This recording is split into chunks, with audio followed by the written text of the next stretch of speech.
দর্শক, আমরা এ পর্যায়ে যাব কমলাপুর রেল স্টেশনে, কারণ আমরা যেমনটি জানি যে ঈদের ছুটি শুরুর আগেই ছুটির যে আমেজ শুরু হয়ে গেছে, ঘরমুখো মানুষের ভিড়ও ইতিমধ্যে কিন্তু শুরু হয়ে গেছে স্টেশনগুলোতে। আমাদের সহকর্মী শওকত মঞ্জুর শান্ত অপেক্ষা করছেন, দেখে আসতে চাই তার কাছে কি আপডেট আছে। সময় মতো ট্রেনগুলো ছেড়ে যাচ্ছে কি শান্ত? আমাদেরকে সেখানকার চিত্র জানাবেন।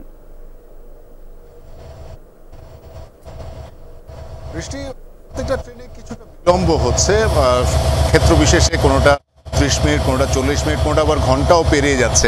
কিছুক্ষণ আগে জামালপুর কমিউটার ট্রেন ছেড়ে গেল, যেটিতে আসলে যাত্রী সাধারণের কিছুটা বিপত্তি হয়েছে।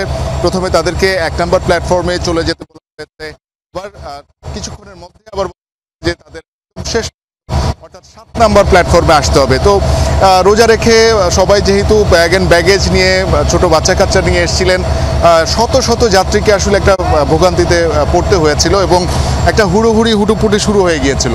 তো সেই ক্ষেত্রে আসলে যাত্রীরা তাদের ভোগান্তির কথা জানাচ্ছিলেন এবং অন্যান্য যে ট্রেনগুলো এই মুহূর্তে অপেক্ষমান রয়েছে, সিরাজগঞ্জ এক্সপ্রেস রয়েছে, যেটা স্বাভাবিক সময়ে 4টা 15 মিনিটে ছেড়ে যাওয়ার কথা, যেটি এখনও ছেড়ে যাচ্ছে না।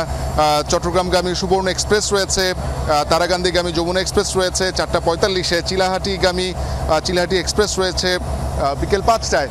তো যাত্রীরা আসলে শঙ্কা প্রকাশ করছেন যে আসলে তাদের যে সময়টা এখন যাওয়ার, সেটি হচ্ছে অনেকটা মাঝখানে আমাদের ইফতার আছে, সেই ইফতারের সময়সূচি এখানে যেহেতু খাবার পাওয়ার সুযোগ খুবই কম, কখন কিভাবে কোন ট্রেনে উঠবেন সেটি নিয়ে আসলে তারা একটু চিন্তার কথা বলেছেন। বৃষ্টি, একটু শঙ্কার কথাই মনে হলো। ধন্যবাদ, আপনি বিস্তারিত জানাচ্ছিলেন শান্ত।